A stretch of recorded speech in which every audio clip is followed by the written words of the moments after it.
आप सबको जय मसीह की Bible stories Hindi YouTube channel पर आप सबका स्वागत है।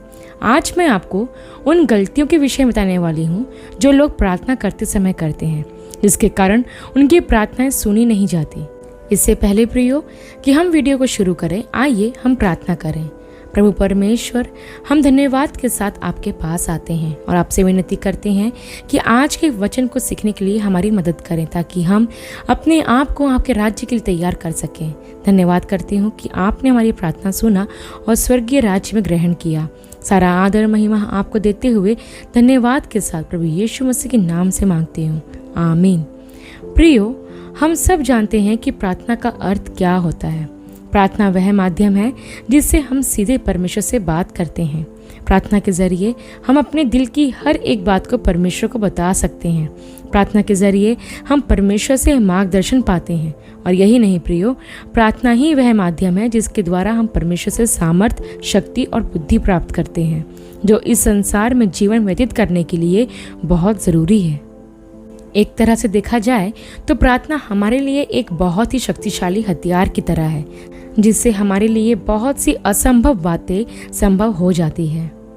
लेकिन क्या आप जानते हैं कि शैतान हमारे सबसे प्रभावशाली कार्य में बाधा डालने का प्रयास करता है, अर्थात वो हमें प्रार्थना में गलती करने के लिए प्रेरित करता है, ताकि हमारी प्रार्थना प्रभाव रहित हो जाए या हमारी प्रार्थनाओं का असर कम हो जाए।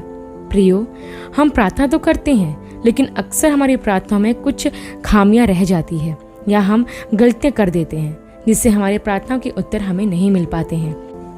आज इस वीडियो में मैं आपको उन्हीं खामियों और गलतियों के बारे में बताऊंगी जो अक्सर लोग प्रार्थना करते समय करते हैं, जो कि उन्हें नहीं करनी चाहिए। जिनमें सबसे पहली गलती है जल्दीबाजी में प्रार्थना करना। हाँ प्रियो, आज बहुत से लोग जल्दबाजी में प्रार्थना करते हैं। आज लोग प्रार्थना में पर्याप्त समय नहीं देते हैं। उन्हें ऐसा लगता है कि जल्दी से प्रार्थना खत्म करते हैं और फिर जल्दी से अपने काम में लग जाते हैं। अब वे प्रार्थना करते तो हैं, लेकिन उस प्रार्थना में उनका परमेश्वर से कोई कनेक्शन नहीं होता। वो बस जल्दी से अपनी बात कहकर अपने कामों में लिप्त हो जाते हैं। प्रियो, ऐसी प्रार्थना जो जल्दबाजी में की जाती है कोई महत्व नहीं रखती, वो बस एक औपचारिकता मात्र रह जाती है। लेकिन प्रियो, हमें ऐसी गलती नहीं करना है। हम कभी भी जल्दबाजी में प्रार्थना ना करें। जब भी आप प्रार्थना करें तो आपको पर्याप्त समय निकालना चाहिए और साथ ही अपने मन को शांत रखना चाहिए। यदि आप बहुत व्यस्त रहते हैं और आपके पास कई सारे काम हैं, तो आप सिर्फ नियम पूरा करने के लिए प्रार्थना ना करें। आप अपने पूरे दिन भर में से सिर्फ आधा घंटा निकालिए और उस पूरे आधे घंटे में आप शांत मन के साथ बड़ी तसल्ली से बिना किसी बात की फिक्र किए हुए प्रार्थना करें। उस आधे घंटे में ना आपको कहीं जाने की परवाह हो या फिर ना ही कुछ काम करने की। उस समय में आपका पूरा ध्यान सिर्फ और सिर्फ अपनी प्रार्थना पर और परमेश्वर पर केंद्रित रहना चाहिए। तब आप देखिएगा प्रियो, आपको उस आधे घंटे की प्रार्थना का प्रभाव आपके जीवन में महसूस भी होगा और आप खुद अपने आप को सामर्थ्य और पवित्र आत्मा से भरा हुआ महसूस करेंगे। यदि आप इस आधे घंटे में कुछ और समय जोड़ना चाहते हैं तो और भी अच्छी बात है। मैंने यहाँ आपको बस एक सुझाव दिया है कि आप ऐसा कर सकते हैं, क्योंकि प्रियो, हमारी जल्दबाजी की प्रार्थना कभी कोई उत्तर नहीं ला सकती। यदि आप चाहते हैं कि परमेश्वर आपकी प्रार्थना को सुने और उसका उत्तर भी दे, तो सबसे पहले जल्दबाजी में प्रार्थना करना बंद करें और शांत मन से प्रभु से प्रार्थना करें।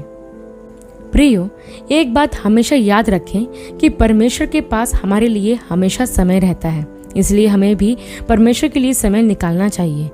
लेकिन दुर्भाग्य की बात है कि आज लोगों के पास मूवी और वेब सीरीज देखने के लिए, मोबाइल चलाने के लिए, दुनिया के बाकी काम करने के लिए समय ही समय है, बस प्रार्थना करने का समय नहीं है। इसलिए आज लोगों की प्रार्थना इंस्टाग्राम के रील से भी ज़्यादा शॉर्ट हो गई है।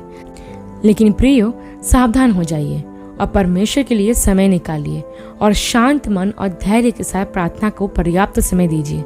इसके बाद दूसरी गलती जो अक्सर लोग प्रार्थना में करते हैं, वह है सिर्फ अपने लिए प्रार्थना करना। प्रियो, आज बहुत से लोगों की प्रार्थनाएं स्व केंद्रित हो गई है। वे बस अपने और अपने परिवार के लिए ही प्रार्थना करते हैं। अब यहाँ मैं यह नहीं कह रही हूँ कि हमें अपने परिवार के लिए प्रार्थना नहीं करना चाहिए। हमें अपने परिवार के लिए और अपने लिए भी प्रार्थना करना चाहिए, लेकिन मैं यह कहना चाह रही हूँ कि हमारी प्रार्थनाएं स्वार्थी नहीं होना चाहिए। हमें सिर्फ अपने ही लिए नहीं बल्कि दूसरों के लिए भी प्रार्थना करना ज़रूरी है। लेकिन बड़े दुख की बात यह है कि आज बहुत से लोग सिर्फ अपने और अपने परिवार के लिए प्रार्थना करते हैं, बाकी दूसरे किसी व्यक्ति का नाम भी उनकी जुबान पर नहीं आता है, जो कि गलत है। जब भी आप प्रार्थना करें तो पहले परमेश्वर की स्तुति करें, फिर उसको धन्यवाद दें उन सब बातों के लिए जो परमेश्वर ने आपके जीवन में किए हैं।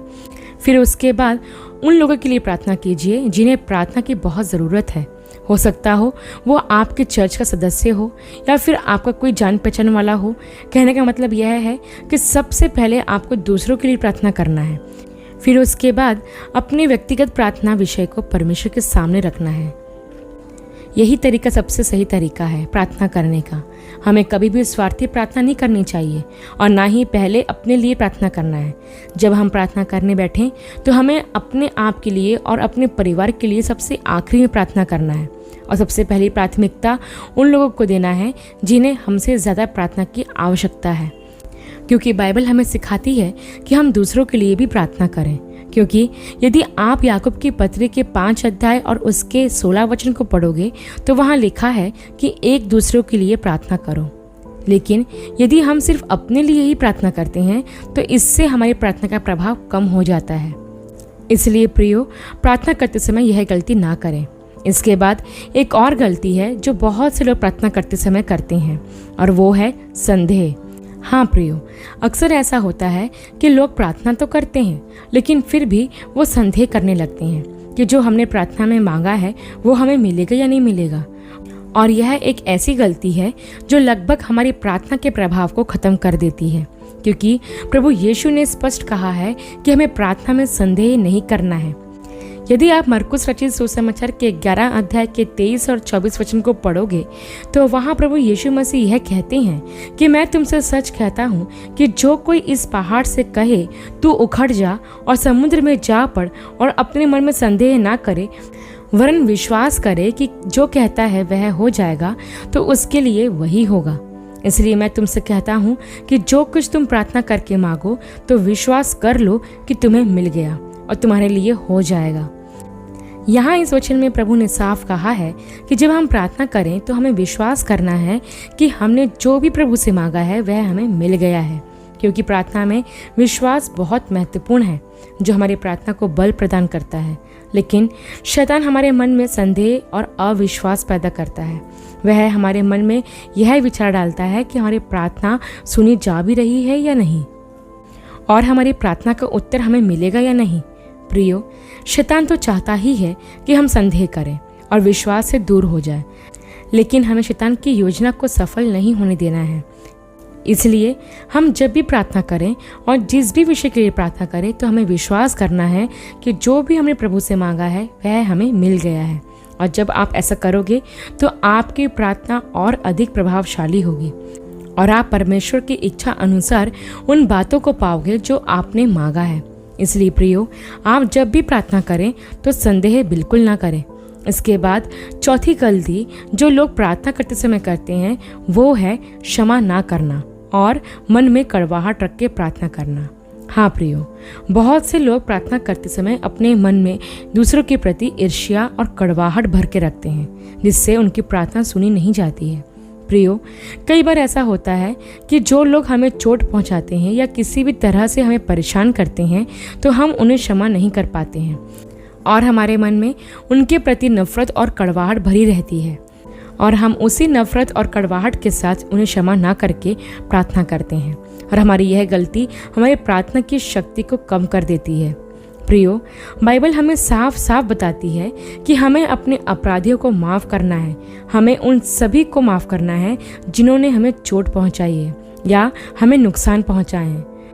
प्रभु यीशु ने हमें यह सिखाया भी है कि जब हम अपनी भेंट वेदी पर लाएं और उस समय हमें स्मरण आए कि हमारे भाई के मन में मेरी ओर से कुछ विरोध है, तो हम अपनी भेंट वहीं वेदी के सामने छोड़ दें और जाकर पहले अपने भाई से मेल मिलाप करें और तब आकर अपनी भेंट चढ़ाएं। यहाँ प्रभु यही कहते हैं कि हमें अपनी प्रार्थना रूपी भेंट चढ़ाने से पहले उन सभी को क्षमा करना है जिन्होंने हमें चोट पहुंचाई है, और फिर परमेश्वर से प्रार्थना करना है। आपने ग्राहम स्टोन के बारे में तो सुना ही होगा, जो ओडिशा में प्रभु की सेवा करते थे, जिन्हें मसीह विरोधियों ने उनके बेटों के साथ कार में जिंदा जला दिया था। आपको पता है, उनकी पत्नी ने उन सभी लोगों को माफ कर दिया जिन्होंने उनके पति और बच्चों की हत्या की थी। आप सोचिए प्रियो कि कैसे एक पत्नी और एक माँ ने उन सभी विरोधियों को माफ किया जिन्होंने उनके परिवार को ही उजाड़ दिया। लेकिन हम लोगों की छोटी छोटी बातों को मन में रखकर और क्षमा ना करके और अपने मन में उनके प्रति कड़वाहट रख के प्रार्थना करने के लिए बैठेंगे तो हमारी प्रार्थना कैसे सुनी जाएगी, या हमें हमारी प्रार्थना का उत्तर कैसे मिलेगा। इसलिए प्रियो, जब आप प्रार्थना करो तो यह गलती कभी मत करना। अपने मन से सब कड़वाहट को दूर करो और सबको क्षमा करो। तब प्रार्थना करो तो परमेश्वर आपकी प्रार्थना से प्रसन्न होगा।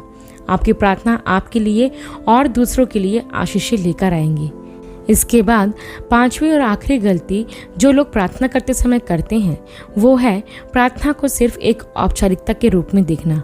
प्रियो, हो सकता है यह शब्द आपको अच्छा ना लगे, पर यह सच है, क्योंकि आज बहुत से लोग हैं जो इसलिए प्रार्थना नहीं करते क्योंकि वो प्रार्थना करना चाहते हैं, बल्कि वो इसलिए प्रार्थना करते हैं क्योंकि मसीह होने के कारण या मसीह परिवार में पैदा होने के कारण ये उनका नियम बन गया है, और इसलिए वो बस औपचारिकता निभाने के लिए प्रार्थना करते हैं। लेकिन प्रियो, यह बहुत गलत है।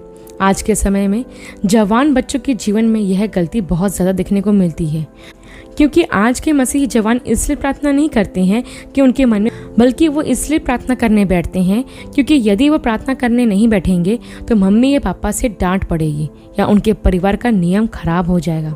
आज परिवारों में बहुत से लोग मन मार के प्रार्थना करने बैठते हैं क्योंकि उन्हें बस औपचारिकता पूरी करनी होती है। लेकिन प्रियो, मैं आपको कहना चाहती हूँ कि कभी भी औपचारिकता पूरी करने के लिए प्रार्थना ना करें। यदि आपका मन तैयार नहीं है और आप प्रार्थना करना नहीं चाहते हैं तो मत करें, क्योंकि बेमन के साथ इच्छा ना होते हुए भी यदि आप प्रार्थना करते हैं तो इसका कोई मतलब नहीं होता।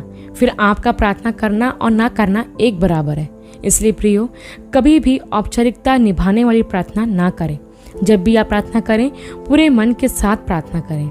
आपके मन में प्रार्थना करने की इच्छा और जिज्ञासा होनी चाहिए, तब आप ध्यान लगाकर पूरे मन से प्रार्थना करने पाओगे और तब आपकी प्रार्थना सुनी भी जाएगी। तो यह कुछ गलतियां थी जो लोग अक्सर प्रार्थना में करते हैं।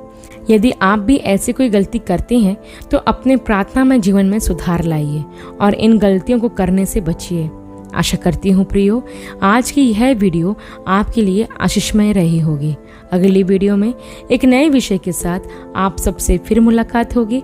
तब तक के लिए आप सबको जय मसीह की।